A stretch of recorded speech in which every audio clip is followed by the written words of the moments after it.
Welcome sa Durs 2.0. Fresh at nagbabagang happenings ba ang hanap mo? Mga padabarkads man yan o mga trending topics? Pues, sagutan natin yan.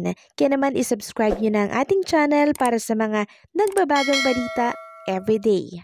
Welcome back again sa ating YouTube channel mga Kadabarkads, and for tonight's video ang pag-uusapan natin ay tungkol sa mga importanteng ganap sa loob at sa labas ng Itbulaga. So bago po matapos ang clones kanina, may panibagong surprise pala na i-announce itong si Boss Joey De Leon and si Bossing Vic Soto. Bukod pa po ito sa AGs mga Kadabarkads na makakasama natin by Saturday. Makakasama din natin at may surprise ang mga clones natin by Saturday yan, at first time lang daw itong mangyayari ayon yan kay Bossing Vic Soto. So siguro magkakaroon po ng grand showdown na naman para yan sa mga clones natin. Kaya abangan at subaybayan natin ang mga surprise na inihanda po ng Itbulaga.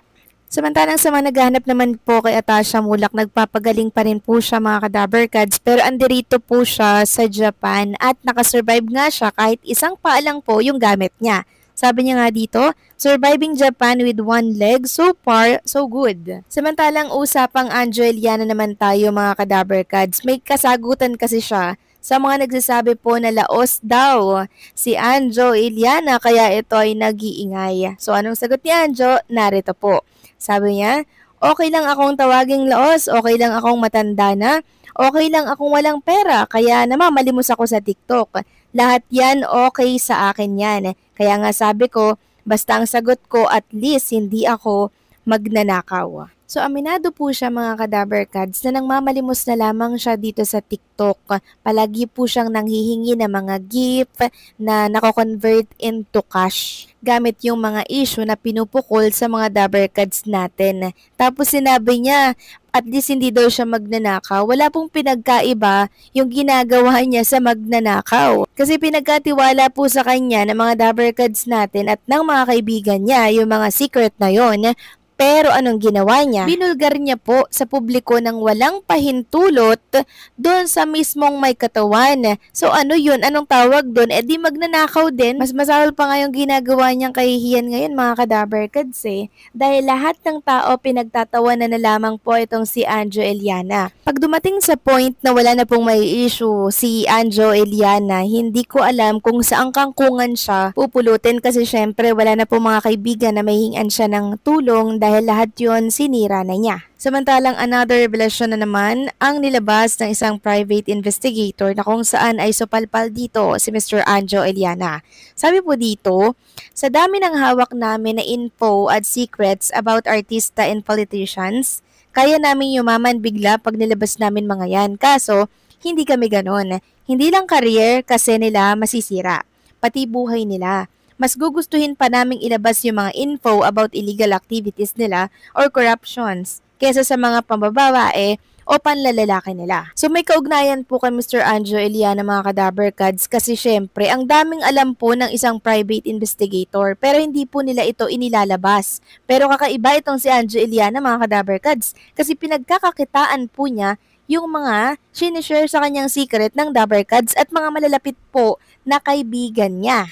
At eto pang isang mas masahol mga Kadabarkads na nalaman natin patungkol kay Anjo Eliana. Ito yung baho ni Anjo Eliana na sobrang nakakahiya mga Kadabarkads. Marami po palang mga kababaihan na nagrereklamo sa social media na binabastos daw sila ni Anjo Eliana. Katulad na lamang po ng isang napanood ko sa TikTok na kung saan pinapatayo daw yung isang babae, tinitingnan ata kung ano yung suot. So anong ibig sabihin nun, 'di ba? Nakakaloka. At eto pa mga Kadabarkads, hindi lang isa, hindi lang dalawa, hindi lang tatlo, napakarami. Ilan lamang ito mga babaeng ito sa mga nabastos po ni Mr. Anjo Eliana. Ganito kasi yun, sabi po ni Anjo Eliana doon sa isang babae mga Kadabarkads, gusto mo ba patawanin kita?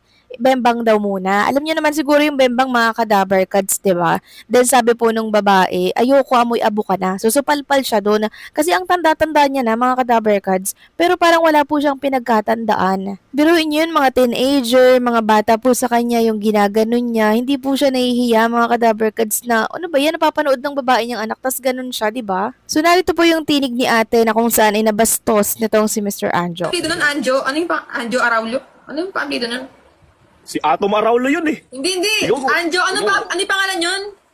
Ikaw, gumagawa ka ng pangalan ha. Uy, gaga, hindi ah. Manyak yan. Oh? Eto, okay. Manyak. Hindi ako ito. Si Kilala mo? Anjo. Ilana ba? Oo yata. Ano to guys, tumakbo to ng vice mayor, ganito gali. Bakit? Ayoko din bastos, nailang ako sa kanya guys, ang bastos niya. Sino na nga? Yun nga! Kasi Anjo! Sabi ba naman sa akin, Thank you. sabi ba naman sa akin, gusto mo patawanin kita, bembang muna. Sabi ganun sa akin. Sino? Tapos ba sinabi ko, ayoko, amoy abo ka na.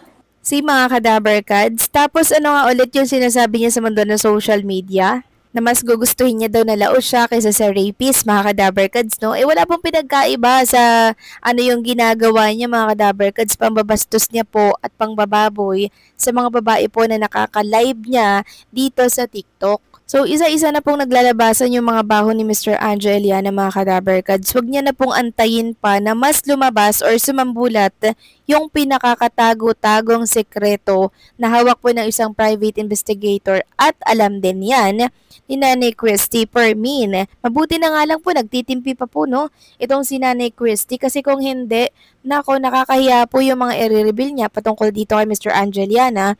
Kaso iniisip din kasi ni Nanay Christy yung mga taong madadamay pag na-reveal niya po. Syempre, yung ano, 'di ba? Madadamay din po yun. Syempre, hindi lang si Anjo Eliana yung madadamay dito, maging yung kaanuhan ni Mr. Ayan, mga kadabarkads. Kaya hindi rin po sinasabi at nire-reveal ni Nanay Christy Permin. So kung gusto niya pong hindi ma-reveal yun, pwede naman na ano na lang siya, mga kadabarkads, diba? Tumigil na lang siya sa mga pangbubuking niya or paninira niya po sa mga dabarkads natin kasi hindi na po hindi na po nakakatulong talaga. Nagiging distract na siya sa lipunan, mga kadabarkads. Pinagtatawanan na lamang po siya ng mga dabarkads natin.